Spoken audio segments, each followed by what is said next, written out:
रुपाली चाकणकरांचा शेवटी दुसऱ्याही पदावरनं राजीनामा झाला.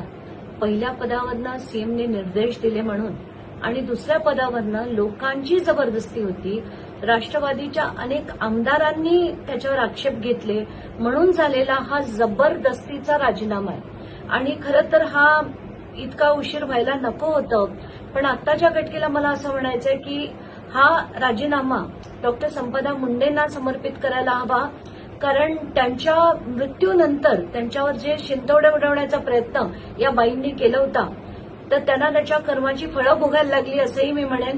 त्यानंतर जितक्या बायकांना वेदना होत होत्या तरी त्यांची प्रकरणं बाहेर येत नव्हती. कित्येक प्रकरणं दाबली गेली.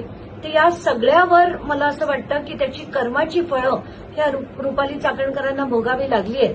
कारण त्यांनी जो मार्ग अवलंबवलाय की खरतांची मदत घेऊन त्या राजकारणात ज्या पुढे गेल्या त्या नक्कीच चुकीचं होतं. हे खरं प्रत्येक स्त्रीने आपल्या कर्तृत्वावर पुढे गेलं पाहिजे. पण त्यांनी पदोपदी नको त्या गोष्टीचा आधार घेतला आणि त्यांना वाचवणारे एकमेव व्यक्ती म्हणजे सुनील तटकरे आहेत.